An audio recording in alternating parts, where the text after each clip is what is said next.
Rob, thanks for joining us this morning. My Joining us. pleasure. This is a big question to start off with, but what are your objectives this week at ICE?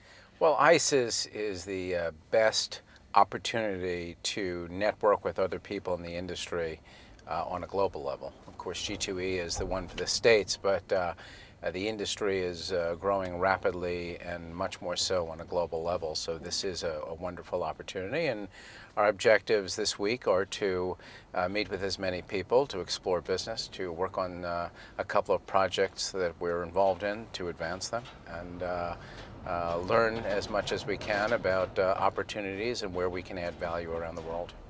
Tell me a bit about those projects that you're looking to advance this week. Well, the most important thing that we're working on and that we're going to be speaking about at the first panel this morning is the new integrated resort that's coming to Cyprus.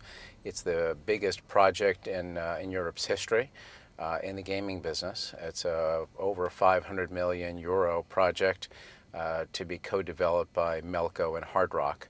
And we've been involved since the onset, representing the local Cypriot property owner and developer to introduce them to these casino companies and help them arrange the capital for the project.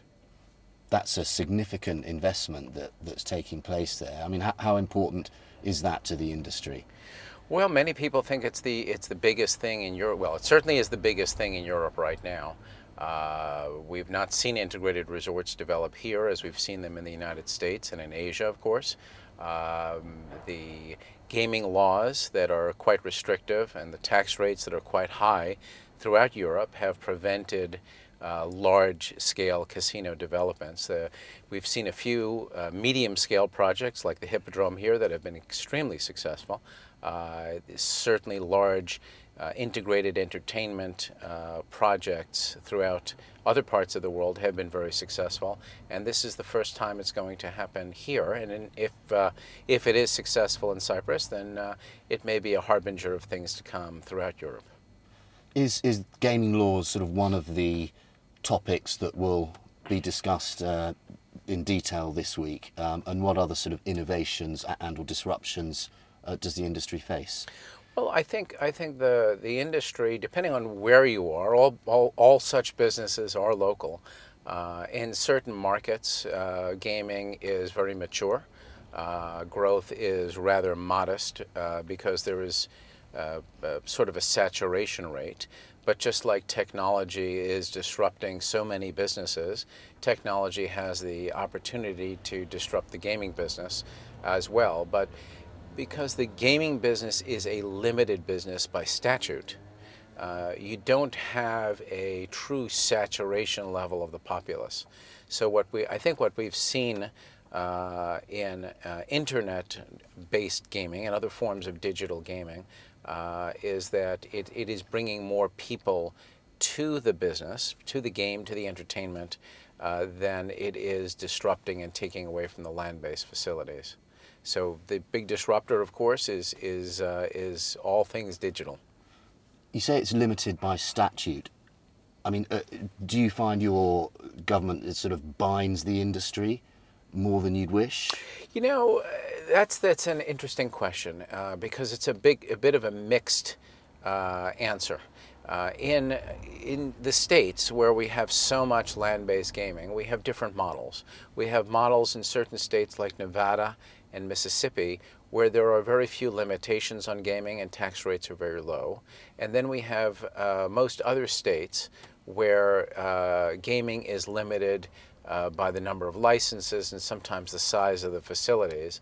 And from a profitability standpoint, for the individual developers, the limited functions, the limited approach has enabled them to make more money, have a higher profit margin, and therefore reinvest in their facilities. So it does have certain advantages. And from a public policy standpoint, having control over a business like this is not a bad thing. The question is how much control and how much limitation. And so therefore it's important for the government to be an active partner with the industry to allow it to grow in a healthy way. And I think we're seeing more of that throughout the world. Briefly, tell me about ICE. How important is this week to the industry? Well, as I said in the beginning, it is the biggest conference, the biggest opportunity for networking, and transactions, deals that advance businesses require people to meet, require give them an opportunity to display their wares, their new products. So conferences and trade shows, throughout many industries, maybe all industries, provide that opportunity, and ICE provides that for the gaming industry. And the more that technology plays a role here, the more important it is to be able to go to a trade show floor and see all the different new technologies that are available. So it sounds like obviously networking is a crucial element. If you could sum up, say, in a sentence, what you hope to get out of this week, what would that be? To learn about as many of these new technologies, to see how we can add value in our business, which is, we're a financial advisory and capital placement business. So we want to know where we can spend our time best, and who really is the new leaders that maybe we should be focusing on. Thank you very much.